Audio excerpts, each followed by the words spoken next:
ಬಸವನ ಬಾಗೇವಾಡಿ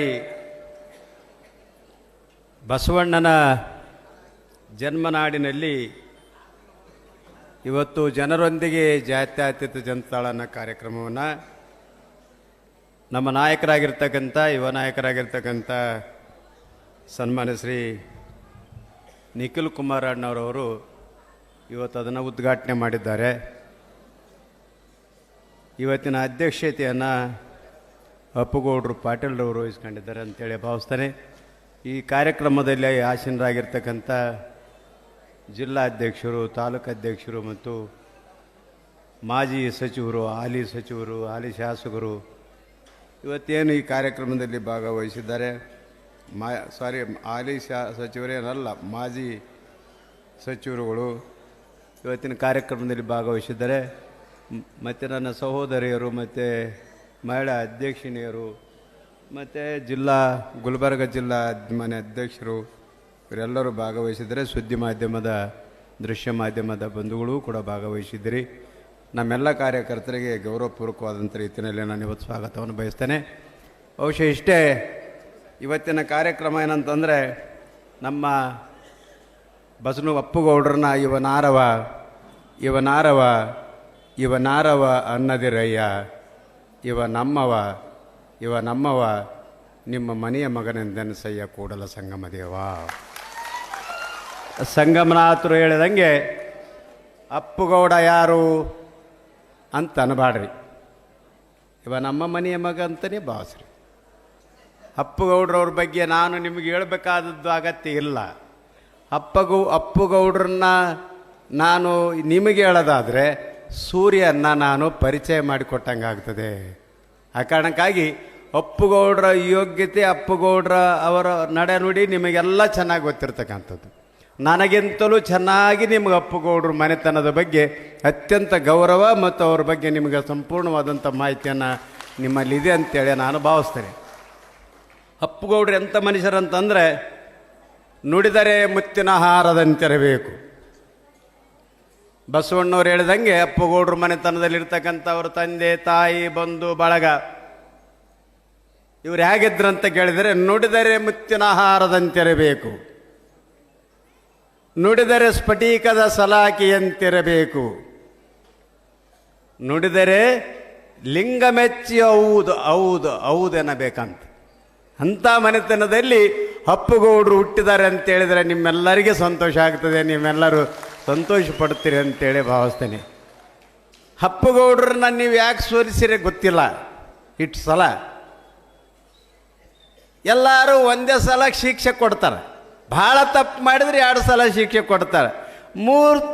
ಇನ್ನೂ ಭಾಳ ತಪ್ಪು ಮಾಡ್ಯಾನಂದ್ರೆ 3 ಸಲ ಶಿಕ್ಷೆ ಕೊಟ್ಟು ನಡೆಯಪ್ಪ ನೀನು ವಿಧಾನಸೌಧಕ್ಕೆ ಅಂತಾರೆ. ನೀವು ಹಂಗಲ್ಲ, ಹೊಡೆದಲ್ಲೇ ಹೊಡೆಯೋದು, ಬದುಕಿರೋ ತನಕ ಬಿಡೋದಿಲ್ಲ ಅಂದಂಗೆ ಆಗಿದೆ ಪರಿಸ್ಥಿತಿ ನಮ್ಮ ಅಪ್ಪುಗೌಡ್ರದ್ದು. ಹಾಗಾಗಬಾರ್ದಲ್ಲ. ಬಸವಣ್ಣನ ನಾಡಿನಲ್ಲಿ ಅಂತಃಕರಣ ಇರ್ತಕ್ಕಂಥವರೇ ಭಾಳ ಮಂದಿ ಇರ್ತೀರಿ. ಬಸವಣ್ಣ ನಾಡಿನಲ್ಲಿ ಅಂಥ ಜನ ಅದರಂದ್ರೆ ಅಂತಃಕರಣ ಜನ, ಕಾಯಕದ ಮೇಲೆ ಬಹಳ ದೊಡ್ಡ ಭರವಸೆ ಇರ್ತಕ್ಕಂಥ ಜನ, ಕಾಯಕದ ಬಗ್ಗೆ ನಂಬಿಕೆ ಇರ್ತಕ್ಕಂಥ ಜನ, ದುಡಿಮೆಯಲ್ಲಿ ನಂಬಿಕೆ ಇರ್ತಕ್ಕಂಥ ಜನ ಇರ್ತದೆ. ಎಲ್ಲಿ ಅಂತ ಕೇಳಿದರೆ ಬಸವಣ್ಣನ ನಾಡಿನಲ್ಲಿ, ಬಸವಣ್ಣನ ಜನ್ಮದ ನಾಡಿನಲ್ಲಿ ಅಂತೇಳಿ ಭಾವಿಸ್ತೀನಿ. ಅದಕ್ಕೆ ಬಸವಣ್ಣ ಏನು ಹೇಳ್ತಾರಂದರೆ,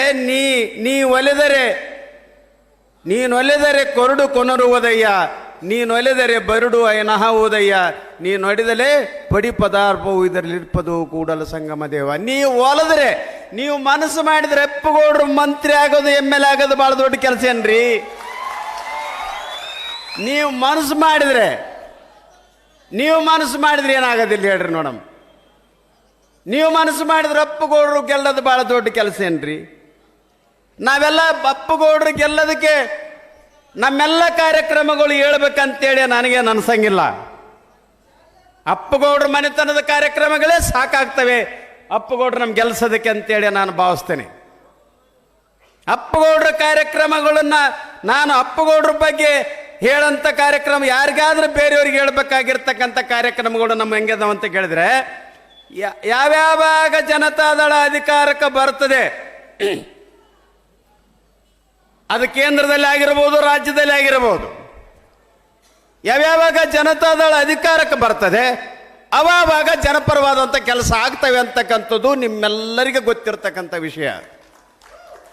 ಇದಕ್ಕೆ ಕೆಲವೇ 4-5 ವಿಷಯಗಳನ್ನು ನಿಮ್ಮ ಗಮನಕ್ಕೆ ತರಕ್ಕೆ ಬಯಸ್ತೇನೆ. ದೇವೇಗೌಡರು ಪ್ರಧಾನಮಂತ್ರಿ ಆಗ್ತೀವಿ ಅಂತೇನು ಅನ್ಕೊಂಡಿರಲಿಲ್ಲ. ನಮ್ಮ ನಾಡಗೌಡರು ಹೇಳಿದಂಗೆ ದೇವೇಗೌಡರು ಪ್ರಧಾನಮಂತ್ರಿ ಆದಮೇಲೆ ಪಂಜಾಬ್ದಲ್ಲಿ ಚುನಾವಣೆ ನಡೆದಿರಲಿಲ್ಲ. ಗೌಡ್ರೆ, ಎಂಥ ಅದ್ಭುತ ಶಕ್ತಿ ದೇವೇಗೌಡರದಂದ್ರೆ, ಇಂದಿರಾ ಗಾಂಧಿ ಅವರು ಪ್ರಾಣ ಕೊಟ್ಟರು, ಅಕಾಲಿ ದಳಕ್ಕೆ ತುತ್ತಾದರು.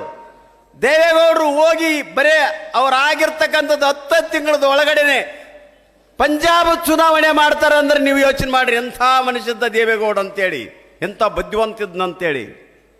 ಅಷ್ಟೇ ಅಲ್ಲ, ಕಾಶ್ಮೀರದಲ್ಲಿ ಚುನಾವಣೆ ನಡೆದಿರಲಿಲ್ಲ. ಒಂದೊಮ್ಮೆ ದೇವೇಗೌಡ ಹುಟ್ಟದೆ ಹೋಗಿದ್ರೆ ಚುನಾವಣೆ ಆಗ್ತಿದ್ದಲ್ಲ. ಫಾರೂಕ್ ಅಬ್ದುಲ್ಲಾ ಅವರು ಏನು ಕಾಶ್ಮೀರದ ಮುಖ್ಯಮಂತ್ರಿ ಆಗ್ತಿದ್ದಿಲ್ಲ ಅಂತೇಳಿ ಭಾವಿಸ್ತೇನೆ. ಆದರೆ ರೈತ ಬಹಳ ದೊಡ್ಡ ವ್ಯಕ್ತಿ. ಅದಕ್ಕೆ ಓದು ಒಕ್ಕಾಲು ಬುದ್ಧಿ ಮುಕ್ಕಾಲು ಅಂತ ದೇವೇಗೌಡರಿಗೆ ಬಹಳ ದೊಡ್ಡ ಬುದ್ಧಿವಂತಿಕೆ ಅನ್ನೋದಕ್ಕೆ ಸಾಕ್ಷಾಧಾರಗಳು ಇವೆಲ್ಲ ಅಂತೇಳಿ ಭಾವಿಸ್ತೀನಿ. ದೇವೇಗೌಡರು ಅದ್ಭುತವಾದಂಥ ಶಕ್ತಿ, ಯಮಶಕ್ತಿ ದೇವೇಗೌಡರು. ನಾವು ಅನ್ಕೊಂಡಿದ್ದೀವಿ ಲಾಲ್ ಬಹದ್ದೂರ್ ಶಾಸ್ತ್ರಿ ಅವರು 1945ರಲ್ಲಿ ಅಡಿಗಲು ಮಾಡಿರ್ತಕ್ಕಂಥದ್ದು ಆಣೆಕಟ್ಟು, ಇವತ್ತಲ್ಲ.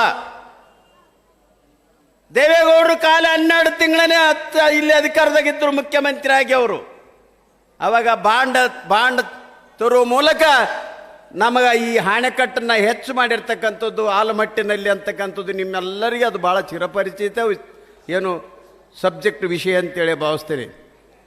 ಆದರೆ ದೇವೇಗೌಡರು ಹುಟ್ಟದೆ ಹೋಗಿದ್ರೆ ರೈತನ ಬೋಡೆ ತೀರ್ಸಕ್ಕಾತಿರಲಿಲ್ಲ. ದೇವೇಗೌಡರು ಅಂದರೆ ರೈತ. ಅದಕ್ಕಾಗಿಯೇ ಪಂಜಾಬ್ದವರು ಎಷ್ಟು ದೊಡ್ಡ ಕೆಲಸ ಮಾಡ್ಯಾರಂದ್ರೆ, ಒಂದು ಪಂಜಾಬ್ದಲ್ಲಿ ಅವ್ರ ಹೆಸರೇ, ಒಂದು ಭತ್ತದ ಹೆಸರೇ ಅವ್ರಿಗೆ ಹೆಸರಿಟ್ಟಾರ. ಭತ್ತಕ್ಕೆ ಒಂದು ಹೆಸರು ದೇವೇಗೌಡ. ಇತ್ತಲ ಗಿಡ ಮದ್ದಲ್ಲ ಅಂತ ನಾವು ದೇವೇಗೌಡರನ್ನ ಭಾಳ ಸಪೋರ್ಟ್ ಮಾಡ್ತಾ ಇಲ್ಲ. ಬೇರೆ ಬೇರೆ ರಾಜ್ಯದಲ್ಲಿ ದೇವೇಗೌಡರನ್ನ ಕಂಡ್ರೆ ಭಾಳ ಪ್ರೀತಿ ಮಾಡ್ತಾರೆ. ನಮ್ಮಲ್ಲಿಯೂ ಕೂಡ ಭಾಳ ಪ್ರೀತಿ ಮಾಡ್ತಾರೆ. ಇಲ್ಲೇ ಹೋದ್ರೆ ದೇವೇಗೌಡರು ಒಂದು ಕಾಲದಲ್ಲಿ ಕಾಂಗ್ರೆಸ್ಸಿಗೆ ಮನಸ್ಸೆ ನಿಂದ್ರದಲ್ಲ, ಕಾಂಗ್ರೆಸ್ಸಿಗೆ ಕತ್ತೆ ನಿಂತರ ಗೆಲ್ತಕ್ಕಂಥ ಕಾಲಮಾನದಲ್ಲಿ ಜನತಾದಳನ ಗೆಲ್ಲಿಸ್ಯಾರ ಅಂತಕ್ಕಂಥದ್ದು ಹೇಳೋದಾದ್ರೆ ಅವ್ರ ಪ್ರೋಗ್ರಾಮ್ ಎಂಥ ಅದ್ಭುತವಾಗಿದ್ದು ಅಂತಕ್ಕಂಥದ್ದು ನಾವೆಲ್ಲ ಯೋಚನೆ ಮಾಡಬೇಕಾಗ್ತದೆ. ಜನತಾದಳ ಅಂದ್ರೆ ಒಳ್ಳೆ ವಿಚಾರಗಳು, ಜನತಾದಳ ಅಂದ್ರೆ ಒಳ್ಳೆ ಕಾರ್ಯಕ್ರಮಗಳು. ನಿಮ್ಗೆ ಗೊತ್ತಿರಲಿ, ನಾನು ಅವಾಗ ವಿಧಾನ ಪರಿಷತ್ತಿನ ಸದಸ್ಯದ್ದೆ. ದೇವದಾಸಿ ಪದ್ಧತಿಯನ್ನ ನಿರ್ಮೂಲ ಆಗಿದ್ರೆ ಅವತ್ತಿನ ಹೆಗ್ಗಡೆ ಅವರು ಮತ್ತೆ ಅವತ್ತಿನ ಮುಖ್ಯಮಂತ್ರಿ ಆಗಿರ್ತಕ್ಕಂಥ ದೇವೇಗೌಡರು ಬಹಳ ದೊಡ್ಡ ಕಾರ್ಯಕ್ರಮಗಳನ್ನು ಕೊಟ್ಟ. ನಿಮ್ಗೆ ಗೊತ್ತಿರಲಿ, ಇವತ್ತು ನ್ಯಾಯಬೆಲೆ ಅಂಗಡಿ ಬಂದದಲ್ಲ, ಅದ್ರ ಯಾರು ಕೊಡುಗೆ ಹೇಳ್ರಿ ನೋಡಮ್? ಅದ್ರ ಕೊಡುಗೆನೇ ಜನತಾದಳ. ನ್ಯಾಯಾಲಯ ಬೆಲೆ ಅಂಗಡಿ ಬಂದಿದ್ರೆ ಜನತಾದಳದಿಂದ. ಒಂದು ವೇಳೆ ಜನತಾದಳ ಅಧಿಕಾರಕ್ಕೆ ಬರದೆ ಹೋದ್ರೆ ನ್ಯಾಯಬೆಲೆ ಅಂಗಡಿಯಲ್ಲಿ ಬರ್ತಿತ್ತು. ಒಂದು ವೇಳೆ ದೇವೇಗೌಡ ಹುಟ್ಟದೆ ಹೋಗಿದ್ರೆ ಸಬ್ಸಿಡಿಯಲ್ಲಿ ಹುಡ್ತಿತ್ತು ರೈತರಿಗೆ. ಬೀಜ ಗೊಬ್ಬರ ಇವತ್ತು ತಗೊಂಡ್ರು ನೋಡಮ್, ಬೀಜ ಗೊಬ್ಬರ ತಗೊಳಕ್ ಹೋಗ್ರಿ, ಸಬ್ಸಿಡಿ ಕೊಡ್ತಾರೆ. ಟ್ರ್ಯಾಕ್ಟರ್ ಕೊಟ್ಟರು ಸಬ್ಸಿಡಿ ಕೊಡ್ತಾರೆ. ಕುಮಾರಸ್ವಾಮಿ ಅವರು ಮುಖ್ಯಮಂತ್ರಿ, ನಾನು ಅವಾಗ ಮಂತ್ರಿ ಆಗಿದ್ದೆ. 75% ಸಬ್ಸಿಡಿ ದರದಲ್ಲಿ ಬೀಜ ಗೊಬ್ಬರ ಮತ್ತು ಟ್ರ್ಯಾಕ್ಟರ್ ತಗೊಂಡ್ರೆ ಅದಕ್ಕೆ 75,000 ರೂಪಾಯಿ ಸಬ್ಸಿಡಿ ಕೊಡುವ ಮೂಲಕ ಬಡವರಿಗೆ ಟ್ರ್ಯಾಕ್ಟರ್ ಕೊಟ್ಟಿರ್ತಕ್ಕಂಥದ್ದು ನಾವು ನೋಡ್ತೇವೆ. ಆದರೆ ರೈತರ ಪರವಾಗಿ ಜನತಾದಳ ಇದೆ ಅಂತಕ್ಕಂಥದ್ದು ನಿಮ್ಮ ಅಂತರಾಳದಿದೆ. ಓಟ್ ಹಾಕೋದು ಬಂದಾಗ ಯಾಕೆ ನಮ್ಮನ್ನ ಮರಿತೀರಿ ಗೊತ್ತಿಲ್ಲ. ನೀವು ಈಗೇನು ಓಟ್ ಹಾಕ್ಬೇಕಾದ ಅಗತ್ಯ ಇಲ್ಲ. ಆದರೆ ನಾವು ಮಾಡುವಂಥ ಕೆಲಸಗಳು ಇನ್ಯಾರು ಮಾಡೋಕ್ಕಾಗೋದಿಲ್ಲ. ಈಗ ಮಾಡ್ಯಾರ ನೋಡಿ, ಏನಂದ್ರೆ ಗ್ಯಾರಂಟಿ ಅಂತ. ಏನು ಗ್ಯಾರಂಟಿ, ಏನು ಸುಳ್ಗಾಡು? ತಿಂಗಳ ಮಾಸಾಸನ ತಿಂಗಳ 2,000 ರೂಪಾಯಿ ಕೊಡ್ತು ಅಂದವ್ರು ಗ್ಯಾರಂಟಿ. 6 ತಿಂಗಳಿಗೊಂದ್ಸಲ ಗ್ಯಾರಂಟಿ, 6 ತಿಂಗಳೊಂದ್ಸಲ 2,000 ರೂಪಾಯಿ ರಿಲೀಸ್ ಮಾಡಿ. ಇದು ಗ್ಯಾರಂಟಿಯಾ ಹೇಳ್ರಿ? ವಿದ್ಯಾವಂತ ಯುವಕರಿಗೆ 2,000 ರೂಪಾಯಿ ಕೊಡ್ತೀವಿ, BA ಮಾಡಿದವರಿಗೆ, ಇಂಜಿನಿಯರಿಂಗ್ ಮಾಡಿದವರಿಗೆ ಅಂತ ಹೇಳಿದ್ರಲ್ಲ. ಯಾರಿಗೆ ಅವ್ರಿಗೆ ನಿರುದ್ಯೋಗಿಗಳಂತಾರಂದ್ರೆ ಇವತ್ತು ಯಾರು ಪಾಸಾಗಿ BA ಪಾಸಾಗಿ ಬರ್ತಾರೆ ಅವ್ರು ನಿರುದ್ಯೋಗ ಅಂತ ಅವ್ರಿಗೆ ಕೊಡಿ. ಆಗಲಪ್ಪ ನೀವು ಯಾರಿಗಾನ ಕೊಡ್ರಿ, ಕೊಡ್ತಾರ? ಎಲ್ಲಿದೆ ನಿಮ್ಮ ಗ್ಯಾರಂಟಿ? ಅವ್ರ ಗ್ಯಾರಂಟಿಗಳೆಲ್ಲ ಸುಳ್ಳು ಗ್ಯಾರಂಟಿ. ಅದಕ್ಕಾಗೇನೆ ಮನುಷ್ಯ ನೋಡ್ರಿ, ಯಾರೊಬ್ಬರು ಸಾಲ ತೆಗಿಯೋಕ್ಕೋತಾರ. ಸಾಲ ತೆಗಿಯಕ್ಕೆ ಹೋದಾಗ ಏನಂತಾಳೆ, ನೀನು ಸಾಲ ಕೊಡೋದಿಲ್ಲಪ್ಪ, ಒಳ್ಳೆ ನೀನು ಕೊಡೋದಿಲ್ಲ. ಸರ್, ನಾನು ಕೈ ಮುಗಿದು ಹೇಳ್ತೀನಿ, ಬಾಂಡ್ನ ಮೇಲೆ ಬರ್ಕೊಡ್ತೀನಿ, ನಾನು ಇನ್ನು 5 ತಿಂಗಳದಾಗ ನಿನ್ಗೆ ಕೊಡ್ತೀನಿ ಅಂದ್ರೆ, ಇಲ್ಲಿಲ್ಲಪ್ಪ ಕೊಡಂಗಿಲ್ಲ, ಗ್ಯಾರಂಟಿ ಕೊಡ್ತೀನಿ ಸರ್ ಅಂತೇಳಿ ಬರ್ಕೊಡ್ತಾರಲ್ಲ, ಅದು ಸುಳ್ಳು ಮಾತ್ರ ಗ್ಯಾರಂಟಿ ಹೇಳ್ತಾರ. ದೇವೇಗೌಡರು ಅಂತವ್ರು, ಕುಮಾರಸ್ವಾಮಿ ಅವ್ರು ಅಂತವ್ರು ಗ್ಯಾರಂಟಿ ಹೇಳೋಕ್ಕಾಗಲ್ಲ. ಯಾಕೆ ಹೇಳ್ತೀನಿ ನಿಮಗೆ ಮಾತನ್ನ ಅಂದ್ರೆ, ನಿಮ್ಮ ಮಕ್ಕಳು ಹೊಟ್ಟೆ ಹುಟ್ಟಿದ್ರೆ ಅವತ್ತು ಕುಮಾರಸ್ವಾಮಿ ಅವರು ಮುಖ್ಯಮಂತ್ರಿಗಳು ಹೊಟ್ಟೆಗೆ ಹೆಣ್ಣು ಹುಟ್ಟಿದ್ರೆ ಅಲ್ಲೇ ಸಾಯಿಸ್ತಿದ್ರು. ಅದನ್ನ ನೀವು ಹೆಣ್ಣು ಮಕ್ಕಳನ್ನ ಸಾಯಿಸ್ಬೇಡ್ರಿ. ಈ ದೇಶದಲ್ಲಿ ಹೆಣ್ಣೇನಾರು ಸತ್ರೆ ಈ ದೇಶದಲ್ಲಿ ಕಾನೂನು ಸುವ್ಯವಸ್ಥೆ ಹದಗೆಡ್ತದೆ. ಹೆಣ್ಣು ಬದುಕಬೇಕು. ನಿಮಗೆ ಹೆಣ್ಣು ಬದುಕಕ್ಕೆ ಆಗೋದಿಲ್ಲ ಅಂತಕ್ಕಂಥದ್ದು ಭಾವನೆ ನಿಮಗೆ ಬಂದರೆ ನಿಮ್ಮ ಮಕ್ಕಳನ್ನ ಬದುಕ್ತೀನಿ ನನಗೆ ಬಿಡಿ ಅಂತಕ್ಕಂಥದ್ದು ಧೈರ್ಯ ಕೊಟ್ಟಿರ್ತಕ್ಕಂಥದ್ದು, ಆಶ್ವಾಸನೆ ಕೊಡುವುದಲ್ಲ. ಆ ಮಗು ಹುಟ್ಟಿದ ಕೂಡಲೇ ಅದಕ್ಕೆ 50,000 ರೂಪಾಯಿ, ಅವಾಗ 50,000 ರೂಪಾಯಿ ಕೊಡೋ ಬಾಂಡ್ ಕೊಡೋ ಮೂಲಕ ಆ ಮಗುವಿಗೆ ಗ್ಯಾರಂಟಿ ಕೊಟ್ಟರು. ಅದು ಗ್ಯಾರಂಟಿ, ಅದು ಹೇಳಲಿಲ್ಲ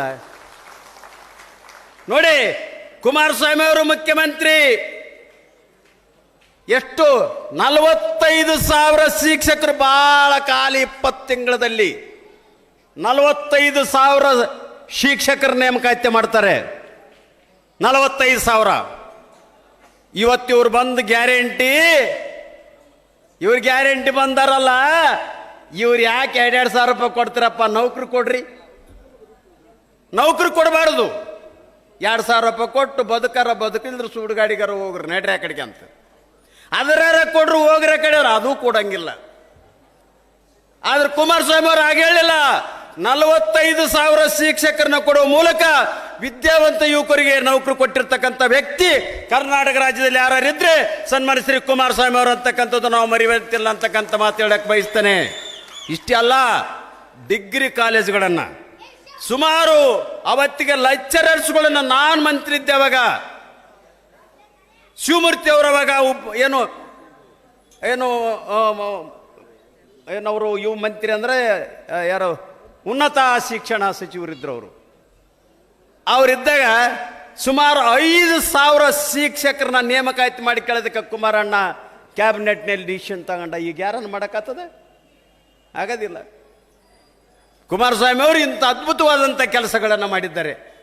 ಅವರಿಗೆ ನೀವು ಓಟ್ ಹಾಕೋದಕ್ಕೆ ಹಿಂದೆ ಮುಂದೆ ನೋಡ್ತಿರಲ್ಲ. ಹೇಳಿ ನೋಡ, ನಿಮ್ಮ ಮಕ್ಕಳು ಭವಿಷ್ಯ ಹೇಳಿ ನೋಡಿ. ಈಗ ಯಾರಿಗಾರ ನೌಕರಿ ಸಿಗ್ತಾನೆ ಹೇಳಿ? ಸಿಗೋದಿಲ್ಲ. ಅದಕ್ಕೆ PUC ಕಾಲೇಜು, ಡಿಗ್ರಿ ಕಾಲೇಜುಗಳನ್ನ, ಇಂಜಿನಿಯರಿಂಗ್ ಕಾಲೇಜುಗಳನ್ನ ಯಾರಾದರೆ ಮಂಜೂರು ಮಾಡಿದ್ರೆ, ಅದಲ್ಲದೆ ವಸತಿ ಶಾಲೆಗಳು ಏನಾದರೂ ಅನುಷ್ಠಾನಕ್ಕೆ ಮಾಡಿದ್ರೆ ಸನ್ಮಾನ್ಯ ಶ್ರೀ ಕುಮಾರಸ್ವಾಮಿ ಅವರು ಅಂತಕ್ಕಂಥದ್ದು ನಿಮ್ಮ ಗಮನದಲ್ಲಿರಲಿ. ಕುಮಾರಸ್ವಾಮಿ ಅವರು ಒಂದು ಕೆಲಸ ಮಾಡ್ಯಾರಂತಲ್ಲ, ಅನೇಕ ಕೆಲಸಗಳನ್ನು ಮಾಡೋ ಮೂಲಕ ಜನಮೆಚ್ಚುಗೆಯನ್ನು ಪಡೆದಿರ್ತಕ್ಕಂಥ ವ್ಯಕ್ತಿ ಯಾರಾದರೂ ಕರ್ನಾಟಕ ರಾಜ್ಯದಲ್ಲಿದ್ದರೆ ಅವರು ಒಬ್ಬರು ಸನ್ಮಾನ್ಯ ಶ್ರೀ ಕುಮಾರಸ್ವಾಮಿ ಅವರು ಅಂತಕ್ಕಂಥದ್ದು ನಿಮ್ಮ ಗಮನದಲ್ಲಿರಲಿ. ಕರ್ನಾಟಕ ರಾಜ್ಯದಲ್ಲಿ ಭಾಳ ನನಗೆ ಕೆಲವರು ಹೇಳ್ತಿದ್ರು, ಏನಂತಂದರೆ ಫಸ್ಟು ಹೆಗ್ಡೆಯವರು ಅಂತ ಉತ್ತಮ, ಅದಾದ ನಂತರ ಅರಸ್ ಅಂತ, ಅದಾದ ನಂತರ ಸನ್ಮಾನ್ಯ ಶ್ರೀ ಕುಮಾರಸ್ವಾಮಿ ಅವರು ಅಂತ ಮಾತನಾಡ್ತಿದ್ರು ಕೆಲವು ಹಿರಿಯರು. ನಾನು ಕೇಳಿದ್ದೇನೆ. ಅಂಥ ಅದ್ಭುತವಾದಂಥ ವ್ಯಕ್ತಿ ಸನ್ಮಾನ್ಯ ಶ್ರೀ ಕುಮಾರಸ್ವಾಮಿ ಅವರು. ನಿಮ್ಮ ಗಮನದಲ್ಲಿರಲಿ. ಆ ಕಾರಣಕ್ಕಾಗಿ ನಾನು ನಿಮ್ಮ ಗಮನಕ್ಕೆ ತರಕ್ಕೆ ಬಯಸ್ತೀನಿ. ನಾನು ಯುವಜನ ಸೇವಾ ಮತ್ತು ಕ್ರೀಡಾ ಇಲಾಖೆ ಮಂತ್ರಿಯಾಗಿದ್ದೆ. ಅದ್ರಾಗಿರೋದು 3 ಕೋಟಿ ಅಣ್ಣ. ನನ್ನ ಇಲಾಖೆ 3 ಕೋಟಿ ಅಣ್ಣ. ನಾನು ಕೇಳಿದೆ ಕುಮಾರಣ್ಣಗ, ಎಲ್ಲಪ್ಪ ಇದನ್ನು ಕೊಡಲಿಲ್ಲ ಅಂದ್ರೆ ನನಗೆ ದೇಶ ಹಾಳಾತಿತ್ತೇನೆ ಹೇಳೋಣ. ನಾನೊಬ್ಬ ದಲಿತ, ನೀ ನನಗೆ 3 ಕೋಟಿ ರೂಪಾಯಿ ಇಲಾಖೆ ಕೊಟ್ಟಿದ್ದಿಲ್ಲ, ಹೆಂಗೆ ಹೇಳು? ನೀನು ಯಾಕೆ ಕೊಟ್ಟಿನಿ ಅಂತ ಸ್ವಲ್ಪ ಯೋಚನೆ ಮಾಡು. ಮಾರಾಯ ಯಾಕನ ಕೊಡು, ಇದನ್ನ ತೆಗೆದು ದನ ಕಾಯೋದು ಕೊಡಪ್ಪ ಮಾರಾಯ, ಇದು 3 ಕೋಟಿದು ಬೇಡ ನನಗಂದೆ. ಇದಕ್ಕೆ ಏನು ಬೇಕು ಕೇಳು, ಕೊಡ್ತೀನಿ. ಆದರೆ ಈ ಇಲಾಖೆ ಏನಿಲ್ಲ, ಇದಕ್ಕೆ ಯಾರು ಪ್ರೋಗ್ರಾಮನೇ ಮಾಡಿಲ್ಲ, ಇದನ್ನ ಯಾರು ಭಾಳ ಚೆನ್ನಾಗಿ ಇದ್ರ ಬಗ್ಗೆ ಅರ್ಥ ಮಾಡ್ಕೊಂಡಿಲ್ಲ. ಆಲ್ಕೋಟ್ ಇವರೇನೆ young and energetic, that's why I give you ಏನು ಯುವಜನ ಸೇವಾ ಮತ್ತು ಕ್ರೀಡಾ ಇಲಾಖೆ ಅಂತ ಹೇಳಿ ನಿನಗೆ ಎಷ್ಟು ದುಡ್ಡು ಬೇಕು ಹೇಳಿ, ಎಷ್ಟು ದುಡ್ಡು ಬೇಕಂತಿದ್ದಿ ಅಷ್ಟು ಕೊಡ್ತೀನಿ ಅಂತೇಳಿ ನನಗೆ ಭರವಸೆ ಮಾಡಿ ಕೊಡೋ ಮೂಲಕ ನನ್ನನ್ನು ಮತ್ತೆ ಪುನಃ ಈ ಇಲಾಖೆಯಲ್ಲಿ ಮುಂದುವರಿಯೋದಕ್ಕೆ ವ್ಯವಸ್ಥೆ ಮಾಡಿದರು. ಕುಮಾರಸ್ವಾಮಿ ಅವರು ಮುಖ್ಯಮಂತ್ರಿ ಆಗಿದ್ದಾಗ ನಾನು ಪ್ರತಿಯೊಂದು ಜಿಲ್ಲೆಗೆ 1 ಕೋಟಿಗೂ ಹೆಚ್ಚು ಏನಂತಂದ್ರೆ ಕ್ರೀಡಾಂಗಣಗಳನ್ನು ಮಂಜೂರು ಮಾಡಿದ್ದೇನೆ ನನ್ನ ಕಾಲಕ್ಕೆ. ಅಷ್ಟೇ ಅಲ್ಲ, ಒಂದೊಂದು ತಾಲೂಕಕ್ಕೆ 75 ಲಕ್ಷಕ್ಕೂ ಹೆಚ್ಚು ಹಣ ಆಗ ನಾನು ಕೊಟ್ಟಿದ್ದೇನೆ. ಅಷ್ಟೇ ಅಲ್ಲ, ಒಂದೊಂದು ಜಿಲ್ಲೆಗೆ ಒಂದೊಂದು ವಸತಿ ಶಾಲೆಗಳನ್ನು ಕೊಟ್ಟಿದ್ದೇನೆ. ನಾಡಗೌಡಣ್ಣ, ಒಂದೊಂದು ಜಿಲ್ಲೆಗೆ ಒಂದೊಂದು ಯೂತ್ ವಸತಿ ಶಾಲೆಗಳನ್ನು ಕೊಟ್ಟಿದ್ದೇವೆ. ಇದು ಯಾರನ್ನು 20 ತಿಂಗಳದಾಗ ಮಾಡೋಕ್ಕಾಗ್ತದ? ನೀವು ನಂಬಕ್ಕಾಗ್ತದ? ಇವ್ರು 2 ವರ್ಷ ಆಯ್ತಲ್ಲ ಬಂದು, ಇವ್ರು ಏನು ಮಾಡ್ಯಾರ ಕೇಳಿ, ಆಡದೆ ಮಾತಾಡ ದಾಸಪ್ಪ ಅಂತಿರಲ್ಲ ಹಂಗೆ ಪದೇ ಗ್ಯಾರಂಟಿ, 5 ಗ್ಯಾರಂಟಿ. ನಮ್ಮಲ್ಲಿ ಹೇಳ್ತಾರೆ ನೋಡಿ, ಯಾವುದಂದ್ರೆ ಇದು 7 ಕೋಟಿಗೆ ಅಂತ ಓದ್ತಾರಲ್ಲ, ಹಂಗ ಸಿದ್ದರಾಮಣ್ಣವರು 3 ಗ್ಯಾರಂಟಿ 5 ಗ್ಯಾರಂಟಿ ಅಂತ ಬರ್ತಾರೆ. ಎಲ್ಲಿಗೇನಾಗಲಿ ಸ್ವಾಮಿ, 7 ಕೋಟಿಗೆ ಹಾಗೆ ಕಾಂಗ್ರೆಸ್ನವರು 7 ಕೋಟಿಗೆ ಅಂತ ಹೇಳಿಕಂತ ಹೋಗ್ತಾರೆ. ಇವರು ಅನುಷ್ಠಾನ ಆಗೋದಿಲ್ಲ. ಇದರಿಂದ ದೇಶ ಅಭಿವೃದ್ಧಿ ಆಗೋದಿಲ್ಲ, ಇದರಿಂದ ರಾಜ್ಯ ಅಭಿವೃದ್ಧಿ ಆಗೋದಿಲ್ಲ, ಇದರಿಂದ ಯುವಕರು ಭವಿಷ್ಯ ಅಭಿವೃದ್ಧಿ ಆಗೋದಿಲ್ಲ. ನಿಮ್ಮ ಗಮನಕ್ಕೆ ಕೊಡಕ್ಕೆ ಬಯಸ್ತೇನೆ, ನಿಮ್ಮ ಕೈ ಮುಗಿದು ವಿನಂತಿ ಮಾಡ್ತೇನೆ. ಅದಕ್ಕೆ ಬಸವಣ್ಣವ್ರು ಏನು ಹೇಳ್ತಾರೆ ಅಂದರೆ, ಆಡದೆ ಮಾಡುವವನು ರೂಢಿಯಲ್ಲಿ ಉತ್ತಮನು. ಬಸವಣ್ಣ ಏನು ಹೇಳ್ತಾರೆ ಅಂದರೆ, ಆಡದೆ ಮಾಡುವವನು ರೂಢಿಯಲ್ಲಿ ಉತ್ತಮನು, ಆಡಿ ಮಾಡಿದವನು ಮಧ್ಯಮನು, ಆಡಿನೂ ಮಾಡದವನು ಹದಮನು ಅಂತ. ಕುಮಾರಸ್ವಾಮಿ ಅವರು ಇವು ಮಾಡ್ತಂತ ಹೇಳಿರಲಿಲ್ಲ. ಕುಮಾರಸ್ವಾಮಿ ಇಂಥವೆಲ್ಲ ಮಾಡ್ತೀನಂತ ಹೇಳೇ ಇರಲಿಲ್ಲ ನಿಮಗೆ. ಇವೆಲ್ಲ ಮಾಡಿದ್ದಾರೆ. ಬಡವರು ಭಾಳ ದೊಡ್ಡ ಕೆಟ್ಟ ರೋಗಗಳೇನಾದರೂ ಬಂದರೆ, ಅವರ ಆರೋಗ್ಯ ತಪಾಸಣೆ ಮಾಡೋಕೆ ಆಗದೇ ಇರತಕ್ಕಂಥ ಸ್ಥಿತಿ ಏನಾದರೂ ಬಂದರೆ, ಅವರಿಗೆ ಏನಾರ ಈ ಯಶಸ್ವಿನಿ ಕಾರ್ಡ್ ಮಾಡೋ ಮೂಲಕ ಅವರ ಆರೋಗ್ಯಕ್ಕೆ ಗ್ಯಾರಂಟಿ ಕೊಟ್ಟಿರ್ತಕ್ಕಂಥ ವ್ಯಕ್ತಿ ಸನ್ಮಾನ್ಯ ಶ್ರೀ ಕುಮಾರಣ್ಣವರು. ಇವತ್ತು ನೀವು ಹೋಗಿ ಹಾಸ್ಪಿಟ್ಲ್ ಕಡೆಗೆ ಈ ಫಾರ್ಮಸಿಗೆ ಹೋಗ್ರಿ. ನಾನು ಮೊನ್ನೆ ಹೋಗಿದ್ದೆ, ಡೋಲೋ 650 ತಗೋಬೇಕಂತ ಹೋಗಿದ್ದೆ. ಒಂದು ಕಾಲದಲ್ಲಿ ಅದೇನಂದ್ರೆ 10 ಪೈಸೆಗೆ ಒಂದು ಕೊಡ್ತದೆ, ಬ್ಯಾಡ ಅಂದರೆ ಒಂದು 50 ಪೈಸೆಗೆ ಒಂದು ಕೊಡ್. ಈಗ ಹಂಗಲ್ಲ, ಈಗ 2 ರೂಪಾಯಿ ಆಗ್ಯದ ಅದು. ಏನು 2-3 ರೂಪಾಯಿ ಆಗ್ಯದ ಅದು ಒಂದು ಟ್ಯಾಬ್ಲೆಟ್. ಎಷ್ಟು ಟ್ಯಾಬ್ಲೆಟ್ ದುಡ್ಡು ಹೆಚ್ಚಾಗಿದೆ ಅಂತ ಹೇಳಿದರೆ, ಡ್ರಗ್ಸ್ ಏನು ಎಷ್ಟು ಕಾಸ್ಟ್ ಆಗ್ಯಾವಂದರೆ ನಿಮ್ಮ ಕೈ ಮುಗಿದ ವಿನಂತಿ ಮಾಡ್ತೇನೆ. ಈ ಸರ್ಕಾರ ಬಂದ ಮೇಲೆ ಸೆರೆ ರೇಟು ಹೆಚ್ಚು, ಏನು ಟ್ಯಾಬ್ಲೆಟ್ ರೇಟು ಹೆಚ್ಚು, ಡಾಕ್ಟ್ರಿಗಂತೂ ಹಬ್ಬನೇ ಹಬ್ಬ. ಅದಕ್ಕೆ ಇಂಥ ಕೆಲಸ ಎಲ್ಲ ಸರ್ಕಾರ ಎಲ್ಲಿ ತಗೋಬೇಕು ಅಲ್ಲಿ ತಗಂತದ, ಎಲ್ಲಿ ಕಳಿಸ್ಬೇಕು ಅಲ್ಲಿ ಕಳಿಸ್ತಾರೆ. ನಿಮಗೇನು ಕಳ್ಸಂಗಿಲ್ಲ. ಎಷ್ಟು ದುಡ್ಡು ಹೆಚ್ಚು ಮಾಡ್ಯಾರಲ್ಲ, ಒಂದು ಸ್ಟ್ಯಾಂಪ್ ಪೇಪರ್ 100 ರೂಪಾಯಿ, ಈಗ ಅದು 500 ರೂಪಾಯಿ. ಹೊಲ ಅಂತ ಖರೀದಿ ಮಾಡಂಗಿಲ್ಲ, ಖರೀದಿ ಕೊಡೋಕ್ಕಿಲ್ಲ, ಆ ಪರಿಸ್ಥಿತಿ ಬಂದಿದೆ. ಅದಕ್ಕೆ ನಿಮ್ಮ ಕೈ ಮುಗಿದು ವಿನಂತಿ ಮಾಡ್ತೇನೆ, ನೀವು ಈ ಸರ್ಕಾರ ನಿಮ್ಗೆ ಒಳ್ಳೇದು ಮಾಡ್ತದೆ ಅಂತೇಳಿ ಏನು ಭಾವಿಸ್ಬೇಡ್ರಿ. ಈ ಸರ್ಕಾರ ನಿಮಗೆ ಉತ್ತಮ ಕೆಲಸ ಮಾಡೋಕ್ಕಾಗೋದಿಲ್ಲ. ಈ ಸರ್ಕಾರದಿಂದ ಅನೇಕ ತೊಂದರೆಗಳು ಅನುಭವಿಸ್ತಿದ್ದೀವಿ ನಾವು ಅಂತಕ್ಕಂಥ ಮಾತಿನ ಈ ಸಂದರ್ಭದಲ್ಲಿ ಹೇಳಿ, ನಾನು ಈ ಸಂದರ್ಭದಲ್ಲಿ ಭಾಳ ಮಾತಾಡೀನಿ ಅಂತ ಅನಿಸ್ತದೆ, ಭಾಳ ಸಮಯ ತಗೊಂಡಿನಿ. ಅದಕ್ಕೆ ನಮ್ಮ ಗೆಳೆಯರು ಸಾಕು ಬಾರ ಮಾರೆ ಏಟು ಹೇಳಿದ್ರು ಅಷ್ಟೇ ಆದಿವ್ರಿಗೆ. ಇವ್ರು ನಮ್ಮನ್ನು ಕರೆಕ್ಟಾಗಿ ನೋಡ್ಕೋದಿಲ್ಲ, ಏಟನ ಹೇಳಿ ಇವ್ರಿಗೆ. ಇವ್ರು ಅದೇ ಕೆಲಸ ಮಾಡ್ತಾರೆ, ಬಾ ಯಾಕೆ ಬೇಕು ಅಂತ ನನಗೆ ಒಂದು ಪತ್ರ ಕಳಿಸ್ಯಾರ. ನಾನು ಅಂತೀನಿ ಅವರಿಗೆ, ಅಣ್ಣ ಒಂದು ಸತ್ಯನ 100 ಸಲ ಸುಳ್ಳಂದರೆ ಸತ್ಯ ಸುಳ್ಳಾತದಂತೆ. ಈಗೆಲ್ಲ ಕುಂತಿರಲ್ಲ ಇಲ್ಲಿ, ಕಾಗಿ ಕರ್ಗಾದ ಅಂಬದು ಎಲ್ಲರಿಗೂ ಗೊತ್ತದ. ಹಾಲು ಕೊಡ ಹನುಮಂತಪ್ಪ ಕಾಗಿ ಕರ್ಗಾದ ಅಂದ್ರೆ ನೀವೆಲ್ಲರೇ ಕಾದಿಗೆ ಬೆಳಗಾದರೇ ಕೋಚಿಳ ಮ್ಯಾಗ ಅಂದಿರ ಅಂದ್ರೆ ಕಾಗಿ ಬೆಳಗಾದಂತಲೇ ಆಗ್ತದೆ. ಹಂಗೆ ನೀವು ಮನಸ್ಸು ಮಾಡಿದರೆ ಅಪ್ಪುಗೌಡ ಪಾಟೀಲ್ರು ಮುಂದಿನ ಸಲ ಸೂರ್ಯ ಹುಟ್ಟದೆಷ್ಟು ಸತ್ಯನೋ ಅಷ್ಟೇ ಸತ್ಯ ಗೆಲ್ತಾನಂತಕ್ಕಂಥ ಮಾತಿನ ಸಂದರ್ಭದಲ್ಲಿ ಹೇಳ್ತೀನಿ. ಇನ್ನೊಂದು ಮಾತು ಹೇಳ್ತೀನಿ, ನೆಕ್ಸ್ಟ್ ಬರ್ತಕ್ಕಂಥ ಸರ್ಕಾರ ನಾವ್ಯಾರು ಕೆಡವೋದಿಲ್ಲ, ಅದನ್ನು ಕೆಡವಕ್ಕೂ ಹೋಗೋದಿಲ್ಲ. ಅದು ಒಂಥರ ಹೆಂಗಂದ್ರೆ ಕ್ಯಾನ್ಸರ್ ಇದ್ದಂಗೆ ಅದನ್ನು ಮುಟ್ಟದೇ ಬೇಡ ಕಾಂಗ್ರೆಸ್ ಸರ್ಕಾರ, ಹೋಗ್ಲಕ್ಕ ಹಾಳಾಗಿ. ನಮ್ಗೆ ಎದಕ್ಕೆ ಬೇಕಾಗಿದೆ ಅದ್ರ ಬಗ್ಗೆ ಅದಕ್ಕಾದ್ರೆ ನಾವು ತೊಡೆಯೋಕೆ ಹೋಗಂಗಿಲ್ಲ, ಅದರ ಪಾಡಿಗೆ ಅದೇ ಹೋಗ್ತದೆ. ಯಾವಾಗ ಹೋಗ್ತದ ಗೊತ್ತಿಲ್ಲ. ಅದಕ್ಕೆ ನಾವು ಅದರ ಬಗ್ಗೆ ಚಿಂತೆ ಮಾಡೋಕೆ ಹೋಗೋದಿಲ್ಲ. ನಿಮ್ಮ ಕೈ ಮುಗಿದು ವಿನಂತಿ ಮಾಡ್ತೀನಿ. ನಾನು ಹೇಳಿದಿನಲ್ಲ, ಇವನಾರವ ಅನ್ಬಾಡ್ರಿ. ಅಪ್ಪುಗೌಡ್ರನ್ನ ನಮ್ಮ ಮನೆ